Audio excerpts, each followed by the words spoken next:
और माता जी मेरे साथ में, साड़ी पहनी हुई, बिंदी लगाई हुई, आगे आगे मैं, पीछे पीछे माता जी। टेम्स नदी के किनारे पहुंचे तो देखा तो लोग बिल्कुल कच्छा भी उनका 2-2 उंगल का, 2.5 उंगल का, बस कपड़ा तो पहन ही नहीं। और माता जी ने आंखें बंद कर, और मैंने कहा ऐसा सड़क पे कैसे चलोगे, इधर आंखें बंद, इधर मैंने कहा तुम देखो, इधर देखो, इधर भी महावीर स्वामी। अरे ये साले ऐसे तुम कहाँ लाए? मैं आगे मंदिर है, ये सब मंदिर है, अब आगे चलो आप, मैं तुम्हें दिखा रहा हूँ लंदन क्या चीज है, अब आई गई तो जिंदगी में देख ही लो, आपको मजा आता है। और इसमें मजा क्या, हमने टाइम नदी देखने के लिए आए, इसमें क्या मतलब? ठीक है, तुम आंखें बंद करके कहां तक चलोगी, या मेरी उंगली पकड़ लो। वहां जाके बेंचें हैं और बेंचों पर कोई आदमी बैठ सकता है। और लंदन का कल्चर ये है, उस टेम्स नदी का कल्चर ये है, जैसे यदि आप हरिद्वार के घाट पे पहुंच जाएं तो वहां का कल्चर ये है कि आधे सेकंड में कोई न कोई पंडा आपका हाथ पकड़ ही लेगा, गारंटी। जजमान तेरे बाप मर गया, कैसे आए, क्या भाई मरा तो नहीं, कब मरने वाला है? वो कल्चर वहां का ऐसा ही, हरिद्वार का कल्चर वैसा ही है, टेम्स नदी का कल्चर भी वैसा ही है। यदि आप कोई पुरुष और स्त्री दोनों बैठे हैं तो कोई भी आपको छेड़ेगा नहीं, कोई पूछेगा नहीं, कुछ भी बात नहीं पूछेगा। मगर यदि कोई केवल अकेला पुरुष बैठा है तो एक लड़की आएगी तो hello you are so alone, loneliness, why are you sitting here, please come. या कोई स्त्री बैठी होगी तो कोई पुरुष आएगा ही आएगा, उसको कहेगा भाई कोई अकेलापन महसूस क्यों करे। मैं तो लंदन की सभ्यता को थोड़ा बहुत जान, उससे पहले 2-3 बार जा चुका था। तो माता जी हम दोनों बेंच पे बैठ गए तो मैं थोड़ा थोड़ा लेफ्ट में सरकता गया, 8 फुट की बेंच थी। मैंने कहा पास में बैठेंगे तो कोई आएगा ही नहीं, थोड़ा थोड़ा अलग हट जाएंगे तो अपने आप कोई आएगा ही आएगा। फिर 1 इंच सरका, फिर 2 इंच सरका, फिर 3 इंच सरका। माता जी क्या कर रहे हो? मैंने कहा कुछ नहीं, कोई बात नहीं है, तुम बैठो देखो। उनका आप यहाँ क्या देखना, मंदिर कह रहे थे। मैं कहा मंदिर तो अभी 2 मिनट बाद मंदिर को इनको आ ही जाएगा, चिंता मत करो, यहाँ मंदिर ही मंदिर है। मैं ठेठ उस किनारे जाके बेंच में बैठ गया, जितने के पुरुष आए वो जर्जर था, वो कच्छा और बिल्कुल नंगे बदन, और उन्हें सोचा कि कोई लेडी अकेली बैठी। पहले मेरी तरफ देखा, मैंने मुंह इधर कर दिया, hello hello beautiful charming, are you so alone, और हाथ आगे हिलाया। माँ जी मेरी तरफ देखा, मैं तो उधर देख रहा। उनका देखते हो ये क्या साला गधा कौन है, ये क्या कह रहा है? मैंने कहा ये कह रहा है कि चलो स्नान करने के लिए, हाथ में हाथ पकड़ के तुम्हें भी डुबकी लगवाना चाहता है, खुद भी डुबकी लगाना चाहता है। उसने कहा मैं चप्पल मारूंगी साले के, हाथ में चप्पल लिया। उसने कहा हु आर यू? मैं कहा she is my wife and I am see you. Oh I am so sorry, what is she saying? वो क्या कह रही है? मैं को तुम्हारी बहुत प्रशंसा कर रही है, बहुत तारीफ। 2 मिनट और रुक गए तो पूरी प्रशंसा हो जाएगी तुम। मैं कह रहा था कि वहां पर वासनाओं को दबाया नहीं जाता, जो कुछ है ओपन है, क्लियर है। हमारे यहाँ पर ये सब कुछ होता है, हम गंगा जी में जाते हैं, हम ये सब कुछ करते हैं आंख बंद करके, धीमे धीमे आंख से, बस डिफरेंस इतना ही। वो क्लियर कहेंगे, हम कह नहीं पाते, मगर हमारी मन की भावनाओं को हम दबा नहीं पाते। और मन की भावनाएं तब दब सकती हैं जब हम क्रियमाण बने, जब हम दीक्षया बने, तब अंदर का अभी तक जो तुम्हारा है वह मृत मस्तु थे, वह मरे। अभी तक तुम्हारे मन में जो विकार है वो समाप्त हों, वह समाप्त होंगे तब तुम आत्मा तक पहुंच सकोगे। और इसीलिए 24 घंटे आज से लगा के कल दोपहर तक, जब मैं वापिस इसका अगला चरण पूरा करूंगा, अगला चरण पूरा होगा आपका पूर्ण सारे शरीर का प्राण प्रतिष्ठा, अगला चरण पूरा होगा कायाकल्प का प्रयोग, जो कि कल का एक महत्वपूर्ण प्रयोग है, और दीक्षा जो आपके जीवन का एक अत्यंत और अद्भुत और आश्चर्यजनक प्रयोग है, जो प्रयोग मैं आपके सामने करवा रहा हूं, जिससे कि आप पूर्ण रूप से दीक्षा प्राप्त कर सकें और गुरु के ज्ञान को, गुरु के चिंतन को और स्वयं गुरु को पूर्ण रूप से, उनके गुरुत्व को अपने हृदय में पूर्ण रूप से स्थापित कर सके। अपने अंदर जो कमल दल है उसके ऊपर गुरु को बिठा सकें, उनको आप देख सकें, उनका आप चिंतन कर सकें, उनका आप विचार कर सकें। और जब भी कहीं कोई संदेह, कोई शक, कोई गुंजाइश, कहीं भ्रांति आए तो आपके अंदर का ज्ञान आपको समझा सके। यह बहुत कठिन क्रिया है गुरु के लिए। यह शिष्य के लिए बहुत आसान क्रिया है कि वो अपने आप को, पात्र को खाली कर दे, अपने आप को पूर्ण रूप से खाली करके सामने खड़ा हो जाए, झोली फैला दे, मेरे पास कुछ है नहीं, मैं सब कुछ प्राप्त करने का अभिलाषी हूं, मैं तो केवल पशु हूं जो कि देह पर ही आश्रित हूं, देह के अलावा कोई मुझे ज्ञान नहीं है। देह को अच्छे कपड़े पहनाना, देह के ऊपर साबुन लगाना और देह के ऊपर इत्र लगाना ही मुझे आता है, मन को पकड़ने की मुझे क्रिया नहीं आती है, और मैं आपको मन तक पहुंचाने की क्रिया कर रहा हूं, पशुत्व से मनुष्यत्व की ओर बढ़ा रहा हूं। और 24 घंटों में उस मनुष्यत्व से देवत्व की ओर बढ़ाने की क्रिया, जिससे कि इस नवरात्रि के पूरे पर्व में आप उस जगदम्बा को पूर्ण रूप से स्थापित कर सके। आत्मा के आह्वान के माध्यम से, आत्माओं को बुलाते हुए, आत्मा के माध्यम से, अपना आत्मा के चिंतन के माध्यम से, आत्मा की क्रिया के माध्यम से। इसलिए यह दिन और कल का दिन आपके जीवन का एक टर्निंग पॉइंट है, एक चेंज पॉइंट है, एक ऐसा पॉइंट है जहां समझ सके। और नहीं समझ सके तो गंगा के किनारे जाने के बाद भी आदमी प्यासा ही रह जाता है, मानसरोवर के पास जाने के बाद भी आदमी तृप्त ही रह जाता है। रह सकता है यदि आपके मन में क्षुद्रता है, यदि आपका कलश छलका हुआ नहीं है, यदि आपका घट खाली नहीं है, तो मैं ऊपर और एक बूंद भी डाल नहीं सकता। बिल्कुल एक घड़ा बिल्कुल पूरा भरा हुआ है, अब उसमें एक भी बूंद डालेंगे तो छलक जाएगी। खाली करने की क्रिया तो आप में है। और खाली का मतलब है कि हम बिल्कुल अपने अहंकार को बिल्कुल छोड़ करके, अपने अंदर किसी प्रकार का विकार नहीं लाते हुए हम सामने खड़े हो जाएं। दीक्षा का तात्पर्य दूर आप लें तब जब आप अपने मन में किसी प्रकार की भावना रखें नहीं, किसी प्रकार का विचार नहीं रखें, किसी प्रकार का चिंतन नहीं रखें। दें और ले। मैं देने की क्रिया जानता हूं, और जिंदगी में अगर दिया है तो आप लेने की क्रिया जाने। वह लेने की क्रिया अपने आप में पूर्ण मन पर नियंत्रण प्राप्त करने की क्रिया है, जो कि एक दीक्षा है, यह गुरु दीक्षा है, यह ब्रह्मांड दीक्षा है। और कल कायाकल्प दीक्षा है। कायाकल्प का मतलब है, फिर मैंने कहा काया का मतलब है शरीर, काया का तात्पर्य है क्वचित माम पूर्व स काया, मन को समझने की क्रिया काया है। स आत्मा वैम स काया, आत्मा को अपने अंदर स्थापित करने की क्रिया, और ये सब आत्मा है। अगर चाहे बगलामुखी हो, चाहे छिन्नमस्ता हो, ये आत्मा है, ये मन है, और ये देह एक पशुत्व है। इन तीनों के बीच में कड़ी जोड़ने की क्रिया है। केवल गुरु ही नहीं, गुरु के ऊपर तक पहुंच सके, जीवन का एक क्रियमाण है, मगर है गुरु के माध्यम से ही। डुबकी तो उसके माध्यम से ही लगेगी। आप सब सामने बैठ जाएं, जीवन का एक बहुत महत्वपूर्ण पाठ, एक जीवन का बहुत बड़ा चिंतन, बहुत बड़ा विचार मैं आपके सामने रख रहा हूं। बहुत बड़ी क्रिया आपके सामने होने जा रही है। आप उसी भावना को लेते हुए रहा था कि अगर आप आए तो कोई प्रभु ने चिंगारी दी है। हजारों, 4 अरब में से कुछ लोग अगर सामने खड़े हैं तो ये बहुत बड़ी बात है। जब पहली बार बुद्ध ने उपदेश दिया तो एक भी व्यक्ति नहीं था। आपको मालूम है, बुद्ध ने जब पहला उपदेश दिया, पेड़ों को उपदेश दिया, एक ही शिष्य सुनने को तैयार नहीं था। उन पेड़ों को अपनी पूरी बात, बुद्ध को तो अपने ज्ञान को देना ही था। और बुद्ध भी पूरे मनुष्य ही है, मतलब पेड़ भी मनुष्य ही है, बस आप चलते फिरते और खड़े हैं। बाकी हृदय, धड़कन, चेतना, विचार, भावनाएं पेड़ों में भी उतनी आ सकती है, प्रकृति में उतनी जितनी आप में। पहला प्रवचन उन्होंने पूरा 1 घंटे का प्रवचन पेड़ों को दिया। महावीर स्वामी ने पर्वत की ओर खड़े होकर के मुंह करके पूरा 1 घंटे का प्रवचन दिया। ईसा मसीह ने पहली बार जब बताया तो कोई सुनने के लिए तैयार नहीं था। 4 से कंकड़ सामने रखे और उनको अपनी बात कही।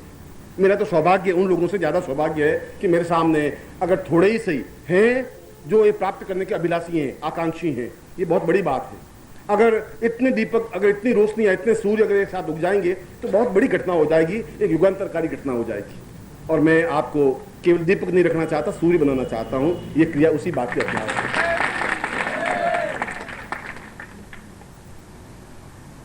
सबसे पहले आप हाथ जोड़ दें और फिर आपका मन आपके पास में रहे, बिल्कुल निश्चल निसंत भाव से।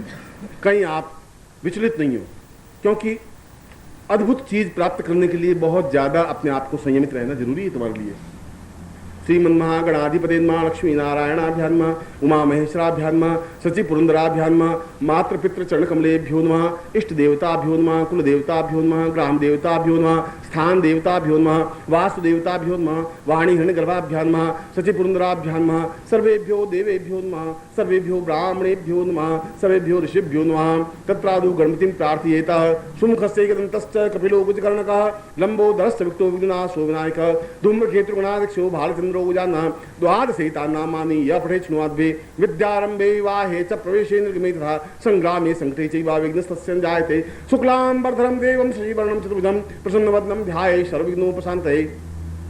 लाभस्तेषां जयस्तेषां कुतस्तेषां पराजयः, येषां निवृश्यामो देस्तोऽपि जनार्दन। अभीप्सितार्थ सिद्ध्यर्थं पूजितोऽयं सुरासुरैः, सर्वविघ्न हरस्तस्मै गणाधिपते नमः। सर्वमङ्गलमाङ्गल्ये शिवे सर्वार्थसाधिके, शरण्ये त्र्यम्बके गौरी नारायणे नमोस्तुते। सर्वदां सर्वकार्येषु नास्तेषां मङ्गलं, येषां हृदिस्थो भगवान् मङ्गलायस्तनो हरे। तदेव लग्नं सुदिनं तदैव, ताराबलं चन्द्रबलं तदैव, विद्याबलं देवबलं तदैव, लक्ष्मीपते तेन सुनामि।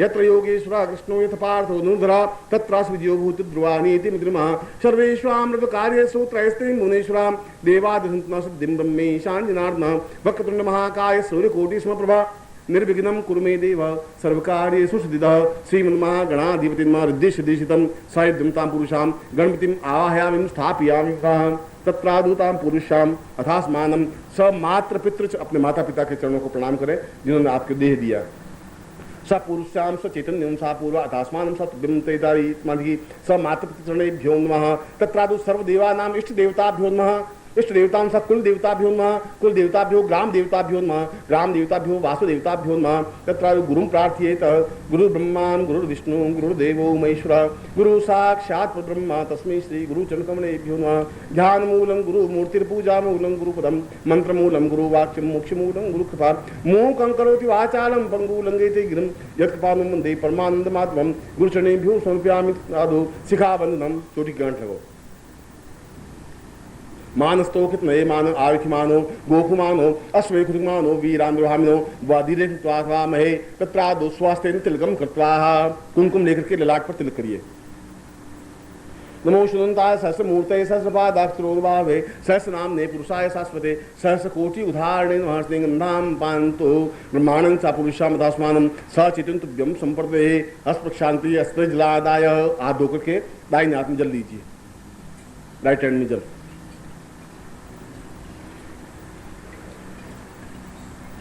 आपका गोत्र आपको स्मरण होना चाहिए ओम विष्णु विष्णु विष्णु भारतवर्षे भरतखंडे जम्बूद्वीपे शालिवान शाखे बुद्धावतारे समस्ते समझने को संबतः 2047 आश्विन मासे श्री कृष्ण शुक्ल पक्षे आठ पुरुषावतस्मान सचेतन सा बहु मासे प्राप्त लक्ष्मी प्रथम प्राप्त लक्ष्म्या त्रिकाल संहारणं सकल मनोचिताम नासिद्धतम लोके वासे भयराजद्वारे सर्वत्र यश विजय लाभादि प्रातुर्भार्यस्य सपुत्रस्य सबान्धवस्य अखिल कुटुंब सहितस्य सबसो समस्त भय व्याधि जरा पीड़ा मृत्यु परिहार द्वारा आयु आरोग्य तथा अमुक गोत्रेभ्यो अपना गोत्र बोलिए अमुक शर्मा हम नाम बोलिए ताम शिष्यता पुरुषा तस्मानं स गुरु चैतन्य साम पूर्वा सा प्रतिष्ठा सा ऐश्वर्य मम समस्त वाग्देवी साम पूर्वा चैतन्य सा तुभ्यंती मम जल साक्षिणे अग्नि साक्षिणे सूर्य साक्षिणे ताम गुरु साक्षिणे पूर्ण चैतन्यम ताम आवाहयम सा पुरुषा तस्मानं स तुभ्यं स गुरु दीक्षायां प्रति ब्रह्मांड दीक्षा प्राप्ता निमित्तं स ब्रह्मांड इंद्र वरुण यम कुबेर नैऋत्यम सा समस्त देवी देवताभ्यो ऋषिभ्यो सा बगलामुखी गंधर्व छिन्नमस्तां सा पूर्वा तस्मानं सा दिविदे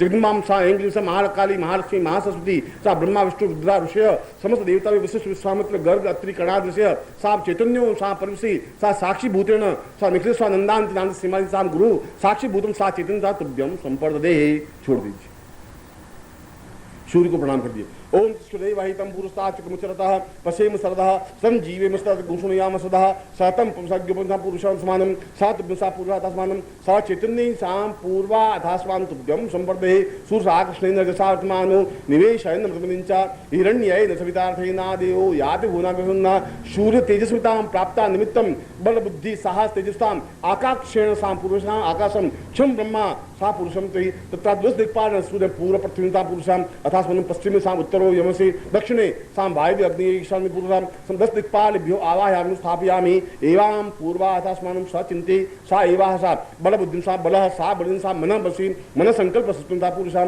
तुभ्यं संपर्ददेहे। अब आपके सामने जो वस्तुएं हैं दीक्षा की उन वस्तुओं पर कुमकुम की बिंदी लगाइए। 4 वस्तुएं होंगी इसमें किसी भी एक वस्तु पर पहले कुमकुम लगाइए। स मनः तेजसे नमः दूसरे पर, ध्यानस तेजसे नमः नंबर 3 पर, चैतन्य तेजसे नमः चौथे पर, आत्मा तेजसे नमः। फिर चारों पर वापस एक एक बार और बिंदी लगाइए। सा पूर्व तेजसे नमः, साम दिव्याम तेजसे नमः, सा आत्म तेजसे नमः, स क्रियमाण तेजसे नमः। फिर एक बार बिंदी लगाइए। सा चैतन्यम तेजसे नमः, सा प्राण प्रतिष्ठाम तेजसे नमः, सा आत्मानुभूतियम तेजसे नमः, सा ब्रह्मांडम तेजसे नमः। उन चारों चीजों को अपने बाएं हथेली में ले लीजिए, लेफ्ट हैंड में, और दाहिने हाथ से इसके ऊपर संपुट कर दीजिए। अंगूठे से अंगूठा, तर्जनी मध्यमा उंगली इस प्रकार। ओम दीर्घायुत्वाय बलाय वचनप्रजास्त्वाम अथो जीव सर्वस्तम मां पूर्वतास्मां सचेतने सा कल्याणम अपामां पूर्वा सा चेतन सा क्रंसी पूर्वा अथास्मानं गुरु साक्षिणे दीक्षायां मृतमस्ता पुरुषां अथास्मानं सचेतन सा पुरुषां अथास्मानं कृते कल्याणं परां पुरुषा तुभ्यं सा एतः सा अदिसा दीर्घा युत्वाय बलाय वचसेजाति पुरुषां अथास्मानं सा ब्रह्मांडं परिपार्श्वे सां गुरुसा तुभ्यं संपर्दे। उनको देख लीजिए और उनको नीचे रख दीजिए वापस 1 2 3 4 चारों। फिर इनके ऊपर एक एक बार कुमकुम लगाइए और वहां से कुमकुम लेकर के अपने ललाट पे लगाइए। पहले एक पर कुमकुम लगाइए, फिर वहां से कुमकुम उठाइए ललाट पे लगाइए, फिर कुमकुम दूसरे पर लगाइए, फिर वहां से कुमकुम लेकर ललाट पे लगाइए। ऐसा करिए चारों पर 4 बिंदी अपने लगा रहे।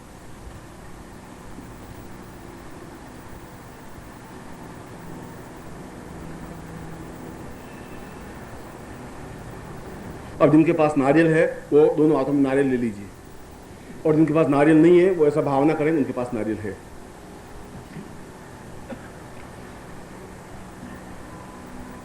ओम संपूज्य गणमाला, बिल्कुल सीधे बैठिए। ओम संपूज्य गणमालादि ब्राह्मणास्त्वधम मांगल्ये संग्राम दुष्णे पुण्याः अनुरोगारं कुर्यात् क्षत्रिय वैश्यवनिक दारुमंडल कमल मुकुल समितिं शीर्षां धाय दक्षिण पाणिनां स्वर्ण पूर्ण प्रसम धात्वा दीर्घा नागानंदां बंद मंगलम चास्तु पुष्पाणि पान्तु सोसिरमस्तुक्तां पान्तु आयुष्मस्तु ताम्बूलानि पान्तु ऐश्वर्यमस्तु दक्षिणां पान्तु आरोग्यमस्तु दीर्घ आयु श्रेय शांति पुष्टि तुष्टि चास्तु शीर्षो विद्या वित्तम बहुपुत्रम बहुधनम सायसं चारगं चातुं कृत्वा सर्वा वेद दैत्य कर्मारंभा शुभा शोभना प्रवर्तन्ते तमहं ओंकार मादि कृत्वा ऋग्यु सामथर्मति भगवती कात्यायनी पितां भगवती माहेश्वरी पितां भगवती रिद्धि कृतां भगवती सिद्धि कृतां भगवती पुष्टि कृतां भगवती तुष्टि कृतां भगवन्तो विघ्न विनायक पितां सर्वा कुल देवता पितां सर्वा ग्राम देवता पितां सर्वा इष्ट देवता पितां अतास्त ब्रह्मद विश्वा अतास्त परबंधना अतास्त विघ्न कर्तार शत्रु पराभवम या तो सामंत घुराणी शमंत पापानि शमंत वितः सुभान शिवा प्रसंतु शिवार्थ संतु शिवाग्नय संतु शिवा आहुते संतु अहोरात्रि श्वेशातां सन्न कन्निकृत देव सा पुरुषात्मान सा पूर्व समासितति पूर्वा पूर्ण साम पूर्वा अथास्मान सा दक्षिण सा पूर्वाम दक्षिणति पूर्वा दक्षिणो ताम पूर्वाय खेत वोर जेत्वाम वाय वसदेवो वस सवितां प्रार्पयतु श्रेष्ठमाय कर्मण